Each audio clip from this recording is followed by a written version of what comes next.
Hey guys, if you make a common mistake, you may end up spending thousands of dollars on repairs that you may actually not need. Make sure you stay until the end, we'll explain what it is.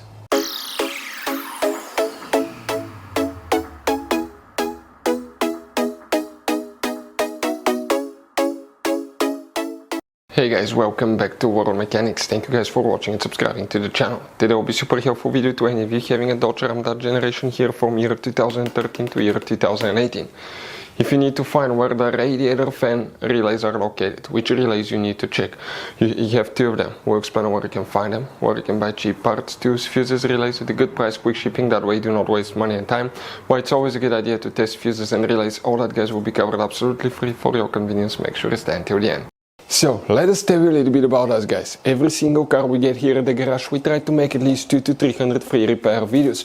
We take them completely apart, we show you how to fix anything like engines, transmission, codes, fuses, bodywork, all that stuff. Why we do all that? Because our mission at the shop is to save you as much money as we can. All we need in return, please subscribe to the channel, like the video. On this channel guys, specifically, we will be making a video about every single fuse, every single relay on that Dodge Ram. And let's say you're in the middle of nowhere, your fuel pump fuse goes bad, all we have to do, find our video, watch it for a minute or two, replace that fuse, you're back on the road. So we do that guys to help you as much as we can. Also, we have more than 14,000 free repair videos on our YouTube channels that can save you thousands of dollars in future repairs. So let's start on it now. The radiator fan relay, where you can expect to find it guys, we will demonstrate on this generation Dodge Ram right here. What you need to do, you need to open the hood, and once you guys open your hood here on the driver's side, this is your car battery. In front of it, that's your main engine fuse box. Press these two tabs at the same time, lift up that cover, it will open.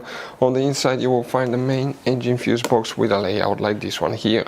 Before we guys continue, let's explain quickly why it's always a good idea to test fuses and relays. Guys, it's very important to always test your fuses and relays. Why? Sometimes you may think you have a good fuse guys. It's hard to tell. Look at those fuses, right? And sometimes, okay, you pull the fuse. Okay, I'm going to get the fuse puller and I'm going to remove one fuse.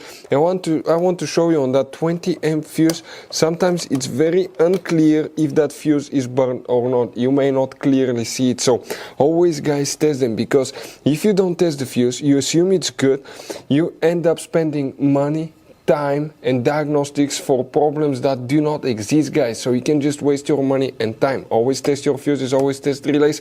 We will put links in the description of the video below where you can find guys a video for testing a fuse and testing a relay that will explain everything that you need to do.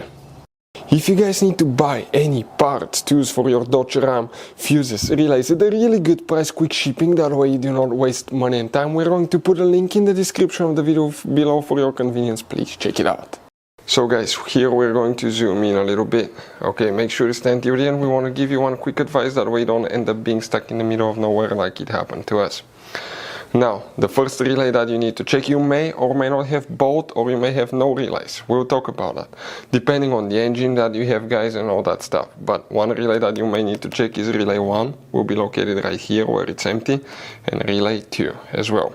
If you don't have these relays, don't freak out. You have a relay fuse right here, and sometimes the BCM module, okay, can control guys practically, and the engine computer, the relays as well. So if you have a problem with radiator fan, you may need to clear the codes after fixing or replacing radiator fan. So guys, you have all kinds of different fuses and relays. Some of those are very specific, they're hard to find, especially if you're in a small town or in the middle of nowhere. One time we needed a replacement, we couldn't find one, and we were stuck in the middle of nowhere for a few days until we got a shipment on the internet guys. So keep some spares in your glove box for a peace of mind. Hopefully guys the video will be helpful. Thank you for watching and see you guys next time.